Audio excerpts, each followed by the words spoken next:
Namaste. Namaste. I have a question about love. About love, okay. Yeah.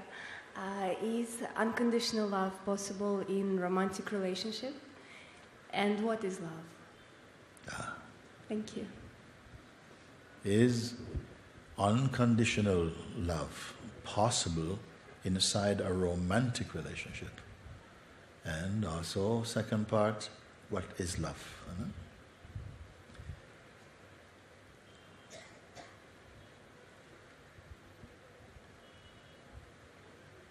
Unconditional love must begin with yourself. It must start in a place where you are free of need. You have to be free of need. Free from, deep desires. You must be so established inside your own self in the most natural way. Then when you're in a relationship, it's not because you need one. And that love that flows from you can fill any vessel, in fact. That love will not just stop at the person next to you only. It is open, and I'm going to qualify this because this is easily misunderstood. This love takes many forms. It's the love that can be portrayed in the love you have for your family, for your parents, for your children, for your friends, for your husband, or the love you have for your teacher. Or this love can fill many vessels like that. But you will never be drained. You see? It wants nothing back. It's not loving as a trade. Not, I will love you if you love me back. It's not a deal. It's simply, it cannot help loving. In every encounter, it will find the highest interaction. It always serves to harmonize. The person, you see, tends to be more selfish and vulnerable because this is an identity that's limited to the body and the conditioning that the body is exposed to. So the person, or living life personally, is quite a bit of a vulnerable state. And when you're vulnerable, fear will come. And if there's fear, love will not blossom to its fullness. You see? Because when you are threatened, the reflex is to destroy and to hurt. But in a higher state of consciousness, your reflex will be to love and to harmonize and to support and to give space for things to breathe and to grow and to come to their fullness. That is the perfume of this unconditional love. It must begin with you. It doesn't start with a relationship. It must begin in a place of wholeness, and within that wholeness, it becomes really universal. And yet at the same time, it can be in a relationship, has a romantic dimension to it, because your relationship should not be limited to romantic. Your romance should be also your best friend. You should be able to speak your heart. You should not have to, you have to be able to be nothing also.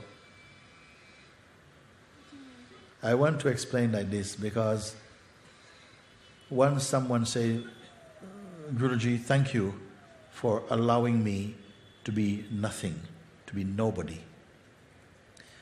And it is so powerful because if you are in the strong belief of being a person, we're so easily uncomfortable with others because it's not your true state, because others represent a kind of competitiveness. You want to impress, or you want to be accepted, or it's like you're not yourself. You become something. You begin to perform more. You try to get attention or to impress or to... You see, all of these forces are coming together when you are living in the mode, the limited mode of personhood. You see?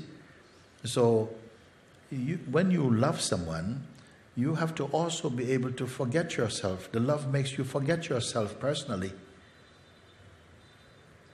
Then you're totally complete. When you are by yourself, do you always remember yourself? It's when you're alone you can relax so much. You can forget yourself, meaning to forget to be something. This is what I mean by being nothing. It's a great space.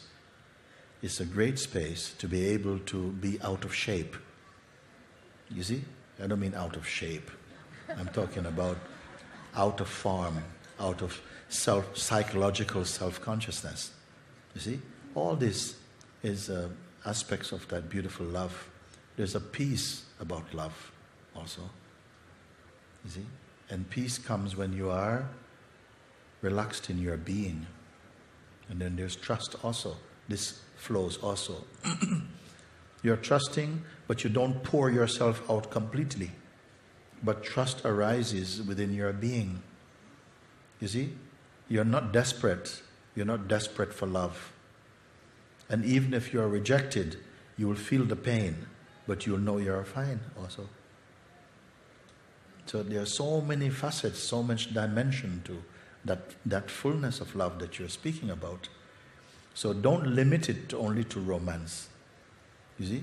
Unless it's the divine romance, in which case that love is so open. I'm not talking about open love, like jumping around the place. I'm talking about open, meaning that your love is a love for life and the source of life itself.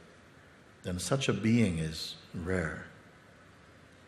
All have the capacity, but few realize that capacity. And it's a beautiful flowering.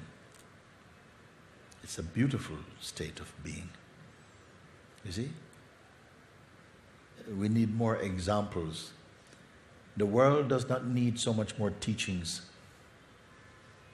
or more teachers even. It needs examples of truth. It needs to see beings whose lives are the evidence of truth. Your life must be the proof that God exists. You see? Not just what we say. We can say many things, write many things, but it has to tally up with the presence that you are also.